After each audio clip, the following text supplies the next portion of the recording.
ہمارے دل میں اللہ کے لیے حیا ہو، بس ہم اللہ سے حیا کھائے، اللہ سے ہم شرم گائے، گناہ کا داعیہ دل میں پیدا ہو جائے، فوراً اللہ کا تصور ہم لائے کہ یار میں یہ گناہ جب کروں گا، کسی کی غیبت کروں گا، کسی کے خلاف سازش کروں گا، جھوٹ بولوں گا، اس پہ الزام لگاؤں گا، چوری کروں گا، زناکاری کروں گا، شراب نوشی کروں گا، رب تو دیکھ رہے نا، اور مجھے اس سے حیا کرنی چاہیے۔ بس یہ تصور باندھ، 1 منٹ بھی نہیں لگتا، ایک دم جھٹکا لائے ذہن کو کہ مجھے اللہ سے حیا کرنی چاہیے۔ ہماری اماں جی ہے رابعہ بصری رحمہ اللہ، ان کے دل میں اللہ نے ایک بات ڈالی کہ یہ بات لوگوں کو بتاؤ، اور وہ بات کیا تھی؟ انہوں نے پھر لوگوں کو بتائی وہ بات، فرمایا تمہارے دلوں میں لوگوں کی عزت ہے اور اللہ کی کوئی عزت نہیں ہے۔ لوگوں نے کہا کیا بات ہے؟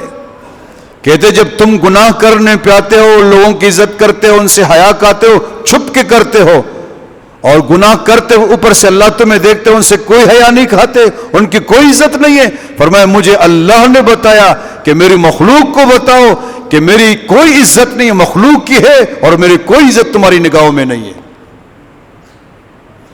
گناہ سے پہلے ہم یہ ذہن بنانا چاہیے کہ اوپر سے کوئی مجھے دیکھ رہا ہے۔ میرے بزرگ حضرت مولانا شاہ محمد حکیم اختر صاحب رحمہ اللہ، وہ فرماتے ہیں جو تو کرتا ہے چپ کے اہل جہاں سے، جو تو کرتا ہے چپ کے اہل جہاں سے، کوئی دیکھتا ہے تجھے آسماں سے۔ اللہ ہمیں دیکھ رہا ہے کہ نہیں دیکھ رہا ہے؟ ایک بزرگ سے کسی نے پوچھا کہ مجھے گناہ کی جو ہے وہ ایک عادت پڑی ہوئی ہے، چھوٹ نہیں رہی، کیا کروں؟ کہا کرو گناہ کرو، لیکن ایک شرط ہے، ایسی جگہ میں جاؤ گناہ کرو جہاں کوئی بھی نہ دیکھے۔ بھی کو زور لگایا، کوئی بھی نہ دیکھے۔